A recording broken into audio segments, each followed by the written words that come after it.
Assalamualaikum warahmatullahi wabarakatuh.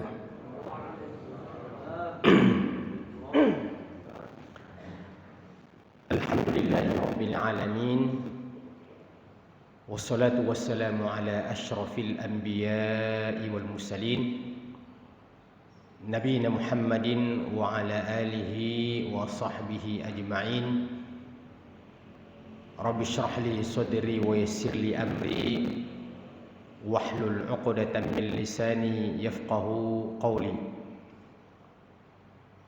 Allahumma aslih lana dinana alladhi huwa 'ismatu amrina wa aslih lana dunyana allati fiha ma'ashuna wa aslih lana akhiratana allati ilayha ma'aduna waj'alil hayata ziyadatan lana fi kulli khair waj'alil mauta rahatan lana min kulli syarr. Sidang jamaah subuh yang sama-sama dimuliakan dan dirahmati oleh Allah Subhanahu wa taala.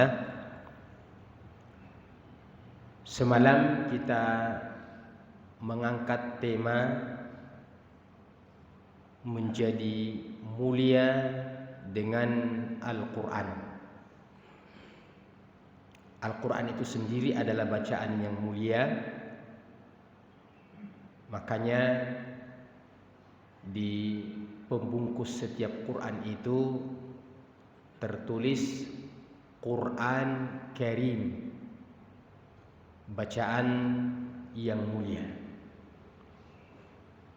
Kita telah menyebutkan semalam bahwa termasuk siapa saja dan apa saja yang ada hubungannya dengan Al-Quran, yang ada interaksinya dengan Al-Quran, bahkan itu berkaitan dengan waktu akan ikut mulia disebabkan ada kaitannya dengan Al-Quran.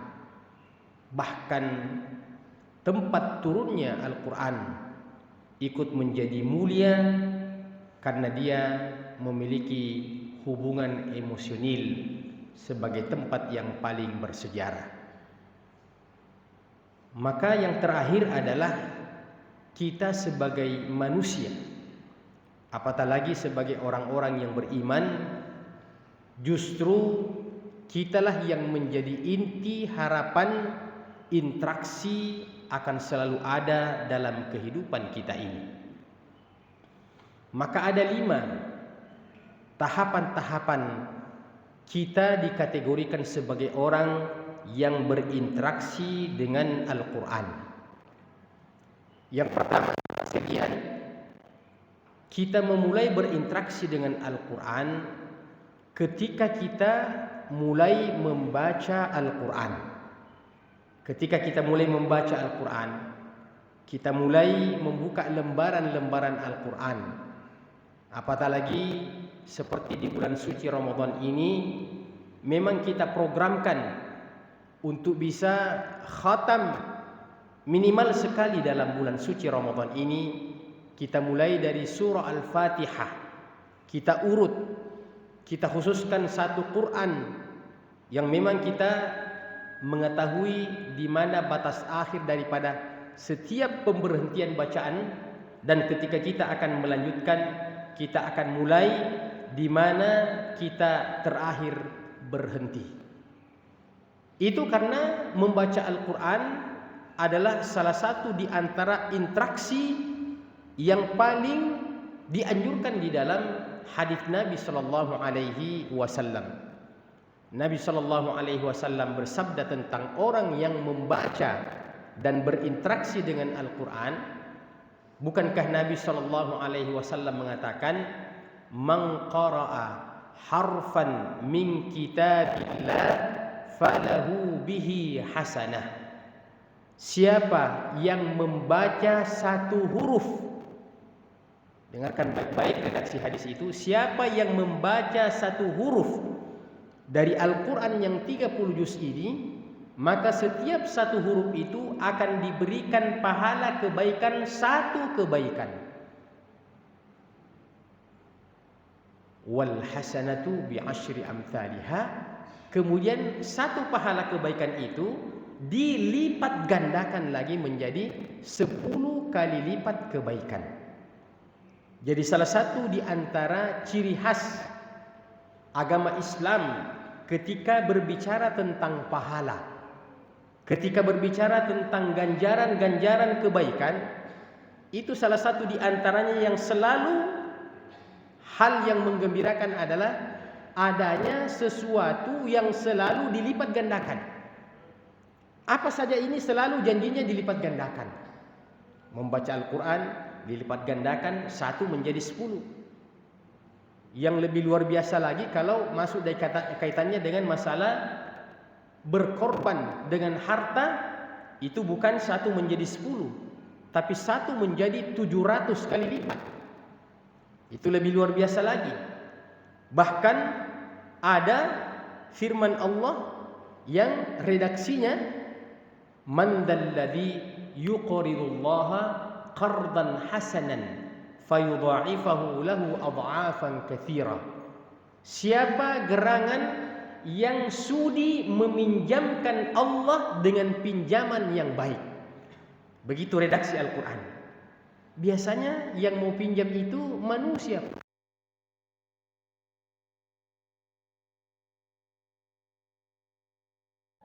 Ya, orang butuh THR. Ya, sekarang ini ya macam-macam redaksinya di medsos, ya mengomentari tentang THR. Ya, ada yang saya lihat itu kayak seperti pabrik olahan es itu dikasih begini, oh ternyata uang 100.000 semua keluar begitu. Ada juga yang ya macam-macam. Ada namanya itu yang makatang, ya ada katang zaman dulu itu setiap dia katang begini, ya keluar uang 100.000. Ya, semua hal-hal yang berkaitan dengan kebutuhan-kebutuhan yang bersifat materi. Ternyata Allah ketika berbicara tentang pahala, Allah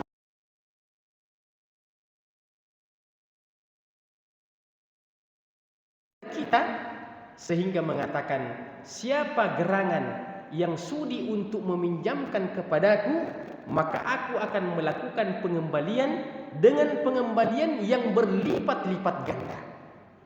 Padahal Allah Subhanahu wa taala ghaniyun 'anil 'alamin, adalah zat yang tidak butuh kepada siapa-siapa dan tidak butuh kepada apa-apa. Tapi kenapa ada redaksi hadis dan ayat yang seperti ini? Siapa gerangan yang mau pinjamkan Allah Subhanahu wa taala? Maksudnya ketika kita membelanjakan harta kita di jalan Allah Subhanahu wa taala, itu artinya kita sudah pinjamkan Allah Subhanahu wa taala. Namanya juga meminjam, Pak, harus dibayar. Maka Allah janji dengan mengatakan fayudha'ifahu lahu adha'afan katsira. Allah akan melakukan pengembalian dengan pengembalian yang berlipat-lipat ganda. Cuma persoalannya, kapan waktu pengembaliannya itu? Kapan waktu pengembaliannya?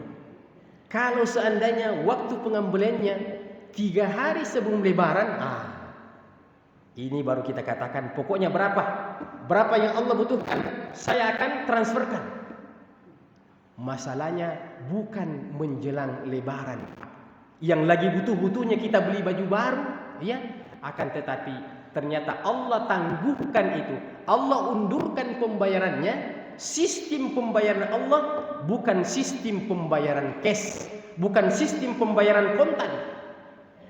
Ketika kita sholat, ketika kita baca Quran, ketika kita nyumbang, ketika kita melakukan kebaikan apa saja kita lakukan ini, pada dasarnya kita pinjamkan Allah Subhanahu wa ta'ala. Akan tetapi kapan pembayaran itu kunjung dicairkan oleh Allah Subhanahu wa ta'ala? Pembayaran itu ternyata menjadi ujian berat bagi kita, karena pembayaran itu akan ditunda di hari kemudian kelak nanti. Inilah yang menjadi ujian bagi kita orang-orang yang beriman, karena kita ini memang tipikal rata-rata orang yang mau cepat. Bahkan dalam transaksi kita tidak ada di antara kita yang mau dipinjam barangnya. Kalau perlu yang kontan, yang cash, biar untungnya tipis-tipis, yang penting cash. Ada orang yang janjikan, Pak, bisa saya kasih keuntungan, Pak, tapi tahun depan saya bayar 10 kali lipat.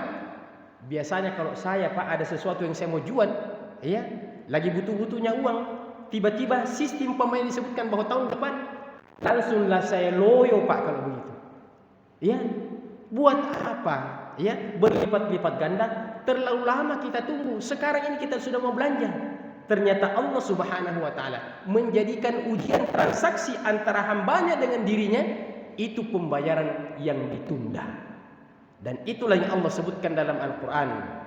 Kalla bal tuhibbunal ajila wa tadharunal akhirah. Rata-rata kalian ini. Jadi Allah tahu juga tipikal hambanya ini, kita semuanya ini. Allah katakan kalla bal tuhibbunal ajilah wa tadharunal akhirah. Rata-rata kalian ini memang senangnya mau dibayar cash. Al-ajilah itu artinya cepat. Al-ajilah yang cepat, ya, yang tidak ditunda-tunda. Wa tadharunal akhirah, sementara kalian tidak tertarik yang tertunda. Nah, sejak dulu kita sudah menggunakan istilah hari akhirat. Yaumul akhir. Apa itu artinya hari akhirat? Hari akhirat itu akhir-akhir diundurkan, diakhirkan. Maksudnya memang berkaitan dengan pembalasan itu, berkaitan dengan waktu timing dibayarnya oleh Allah Subhanahu wa taala. Justru itu jamaah sekalian, kita ini yang dijanji memang nama kita bukan si fulan, tapi nama kita adalah al-mu'minun. Satu, mukmin. Dua, mukminan. Mukminun, banyak orang. Semua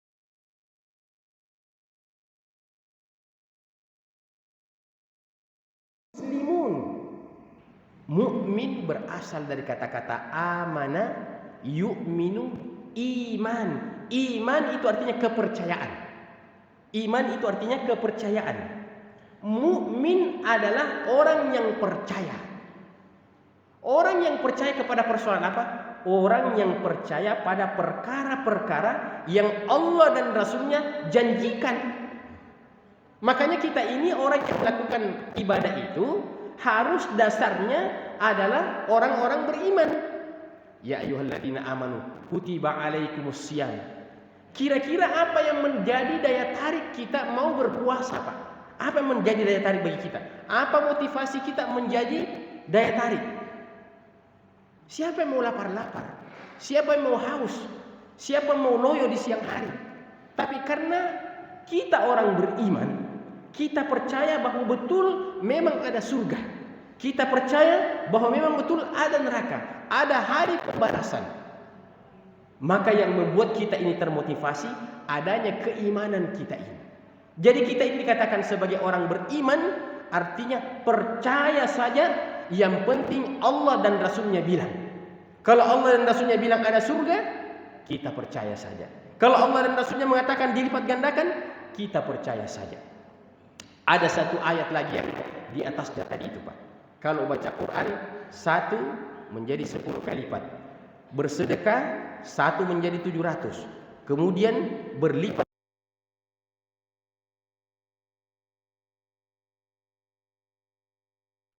Innama yuwaffas sabiruna ajrahum bighairi hisab.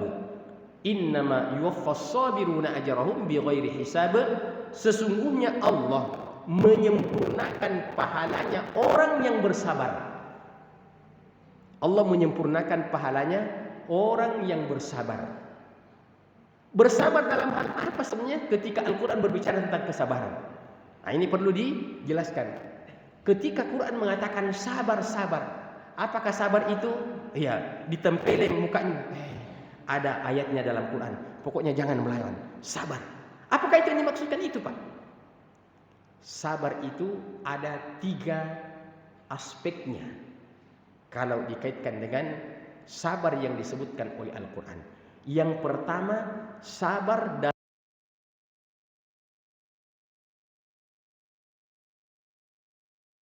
menjalankan perintah Allah Subhanahu wa ta'ala. Andaikan kita tidak memiliki kesabaran ini Pak, mana kita mau datang di masjid ini Pak? Ya. Apalagi paling enak itu kalau sudah makan sahur Pak jam 4, ya. Masih jam 4, ya. Kita mengatakan masih ada kurang lebih 1 jam atau setengah jam, ya. Ya. Kalau kita tidur itu habis sahur Pak, enak sekali itu. Tapi hati-hati di situ terkadang ya bisa lewat Pak, bisa lewat. Setengah 6 baru bangun. Allah, baru bangun setengah 6. Ya, kayak seperti ada pembagian, habis kita punya bagian, orang sudah ambil semuanya. Maka kita bersabar untuk menahan rasa kantuk kita untuk mendapatkan sholat subuh. Untuk mendapatkan sholat subuh. Termasuk diantaranya contohnya Pak, sabar ki dengar ki ceramahku. Ya, kan ini kalau anak-anak muda ini sudah mau jalan ke sana macam-macam, ya. Tapi sabar ki. Ya. Allah menyempurnakan pahalanya orang yang bersabar, maksudnya memang dalam menjalankan perintah ini membutuhkan kesabaran, Pak. Membutuhkan kesabaran. Ya. Saya saja yang setiap malam ceramahkan tentang mari kita termotivasi untuk membaca Al-Qur'an. Ya. Saya terus terang ketika membaca Al-Qur'an, Pak, bukan berarti saya melewati itu dengan gampang, ya. Terkadang sudah baca juz ke-5, ya. Kan kita ini targetnya mau khatam, mau selesai, Pak. Ya, baca juz ke-5, baca, ya. Datang rasa jenuh, datang rasa bosan. Itu memang sifat manusia, Pak. Ya. Maka karena targetnya mau menyelesaikan 1 juz, ya. Biasanya habis sholat Pak, habis sholat duhur. Pokoknya targetnya baca 1 juz baru tinggalkan masjid. Baca juz ke-5, baca. Wih, ini kenapa ini belum bisa sampai juz ke-5? Biasanya itu Pak, saya hitung berapa lagi ini. Wih, masih ada 5 lembar lagi baru sampai juz ke-6. Itu membutuhkan kesabaran Pak. Andaikan tidak ada kesabaran di situ, tidak akan selesai 1 kali dalam Ramadan. Coba kira-kira kita bayangkan bagaimana kesabaran seorang Imam Syafi'i mengkhatamkan 60 kali dalam bulan suci Ramadan. Coba nimbang. Kira-kira bagaimana kesabarannya Imam Syafi'i yang mengkhatamkan 60 kali dalam bulan suci Ramadan. Artinya beliau mengkhatamkan rata-rata 2 kali dalam sehari semalam. Sekarang ini sudah hari yang ke-20, ya. Sudah hari yang ke-20. Iya. Ada di antara kita yang sudah ya 20 kali juga, karena ya kalau Imam Syafi'i kan 2 kali. Nah, biarlah kita 1 kali saja dalam sehari. Karena sudah hari ke-20, sudah khatam yang ke-20. Ada di antara kita, Pak. Iya. Kalau ada di antara kita ini, Pak, ya apalah yang saya bisa kasih hadiah, ya. Ya, yang penting ada hadiahnya, ya. Minimal mungkin ya HP ya lama ini, ya. Tapi masih bagus ini Pak, saya punya HP ini, ya. Iya. Ada enggak yang sampai 20 kali? Wah, terlalu tinggi targetnya itu, Ustaz. Ya, 19 kali balik. Berarti kurang 1 kali dalam 1 hari. Ya, atau kita turunkan targetnya. Ada enggak yang selama 20 hari ini sudah pernah ada yang khatam 1 kali? Mungkin kita malu-malu katakan, jangan Ustaz, nanti dibilang riak lagi. Oke lah. Tapi yang saya inginkan bahwa memang dalam beribadah itu membutuhkan kesabaran. Kita butuh kesabaran. Iya. Kenapa itu ada masjid yang tarwihnya 1 juz 1 malam? Ya, seperti ada Masjid Wihdatul Ummah di sini. Ya. Yang tadi malam imamnya Ustaz Hasbin. Itu sudah berpuluh-puluh tahun itu setiap malam bulan Ramadan itu memang mengkhatamkan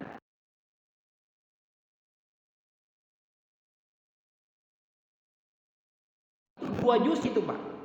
Jadi tarawih itu 23 rakaat, itu 1 juz.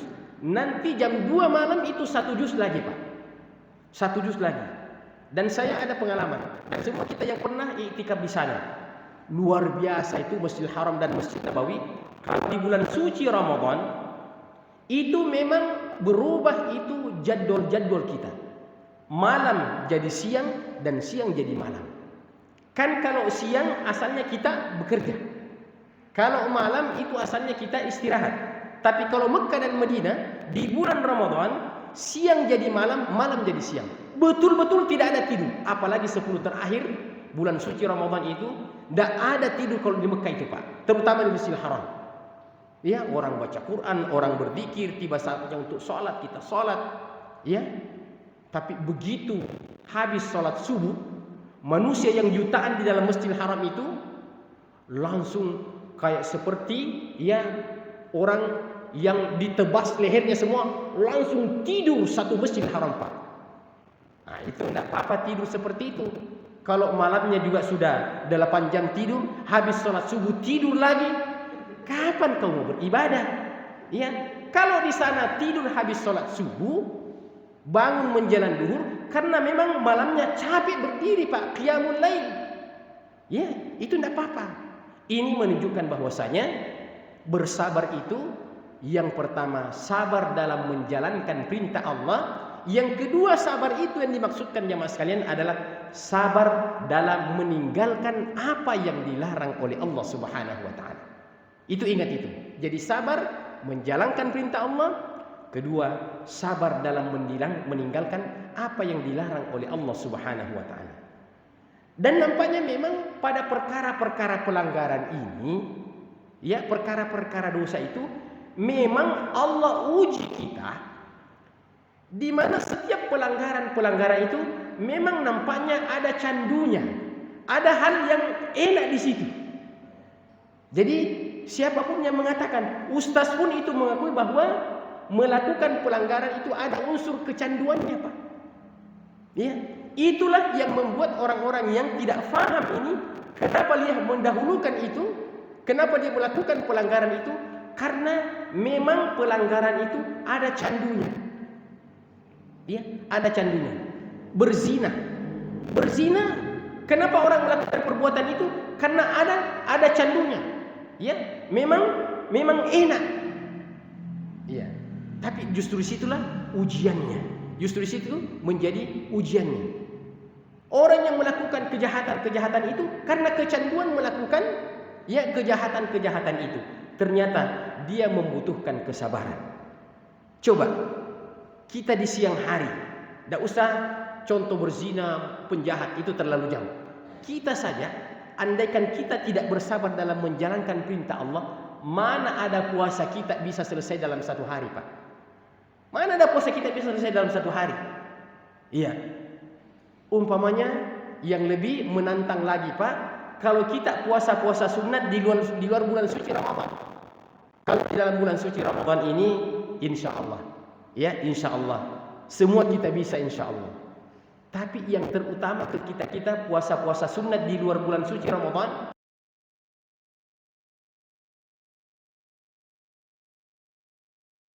tidak ada yang puasa selain daripada kita. Waduh, istri kita lagi buat masakan-masakan enak, ya, jam 11 sudah terhidang di meja makan. Pas kita lagi lewat, masya Allah, ya, pas dibuka-buka, mulai berubah, mulai ingat pelajaran fikihnya, bilang, kalau tidak salah itu ustaz bilang puasa sunat itu definisinya kalau dikerjakan mendapatkan pahala, ya, tapi kalau ditinggalkan tidak apa-apa. Nah, dia ingat pelajaran fikihnya. Akhirnya yang dia ingat itu berarti kalau saya batalkan puasa tidak apa-apa. Yang mana yang dia pilih? Kalau dikerjakan dapat pahala, kalau tidak dikerjakan tidak apa-apa. Ternyata yang dia pilih itunya, Pak, yang tidak apa-apa. Akhirnya tidak lanjut, Pak.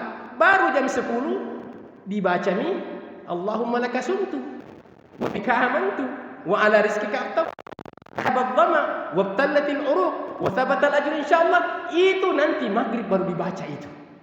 Tapi ada orang karena tidak sabar, dibaca doa buka puasa jam 10 siang. Itu karena memang yang namanya puasa, itu karena memang yang namanya amal saleh, 2 hal, menjalankan perintah Allah dan meninggalkan larangan, ini yang dibutuhkan kesabaran. Poin yang ketiga daripada kaitan kesabaran itu jamaah sekalian adalah bersabar ketika kita tertimpa yang namanya musibah.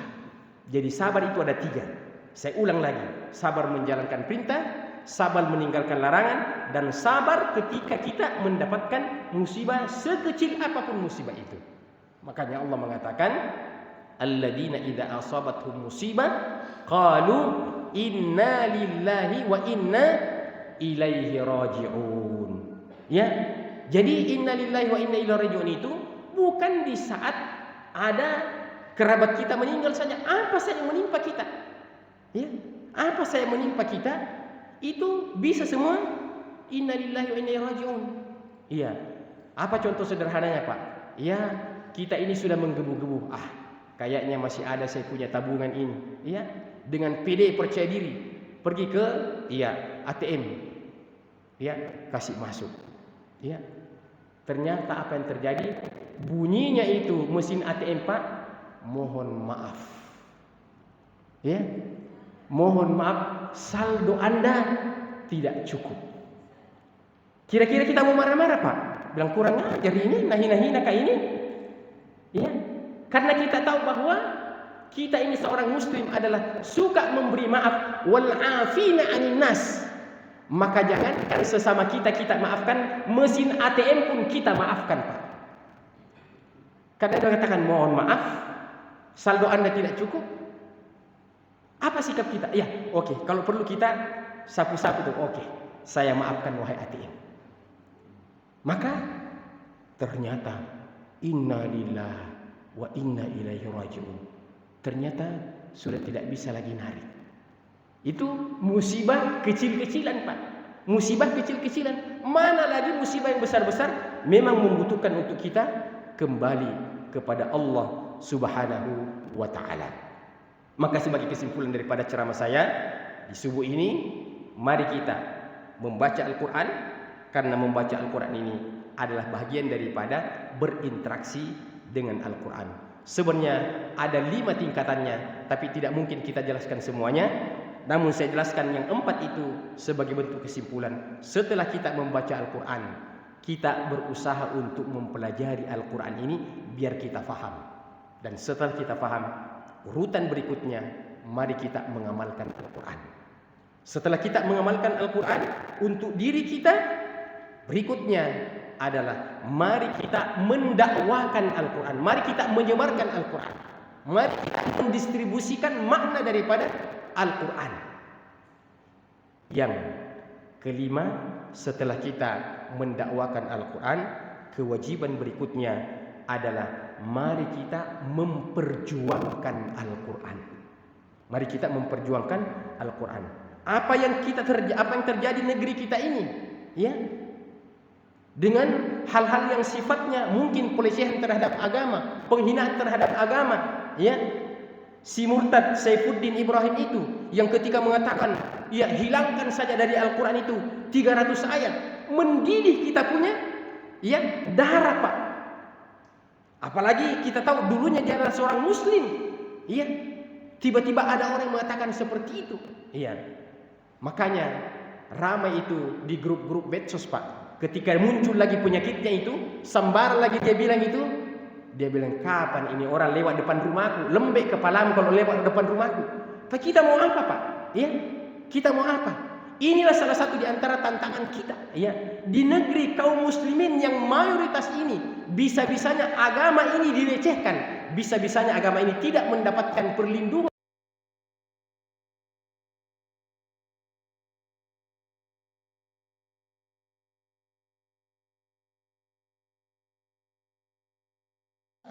Di negeri kita ini baru pada periode ini namanya pernikahan antar agama itu dibolehkan, Pak, dan sangat menyedihkan ternyata itu dicontohkan dari dalam istana. Ini sesuatu yang tentu membuat kita merasa mendidih, ya. Tapi Allah berkata, Allah berfirman, la yukallifullahu nafsan illa usaha. Allah tidak memberikan bebanan kepada seseorang kecuali yang dia mampu untuk dia lakukan. Karenanya mudah-mudahan insya Allah, Pak, pada pemilihan presiden yang akan datang, Allah menganugerahkan kepada umat Islam ini betul-betul pemimpin yang menjaga agama Allah Subhanahu wa taala dan yang memang mengetahui tentang pentingnya keadilan terhadap seluruh rakyat kita di negeri NKRI ini. Inilah yang kita bisa bawakan.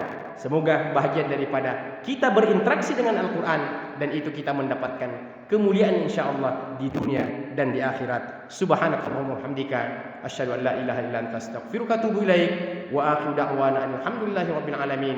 Wassalamu alaikum warahmatullahi wabarakatuh.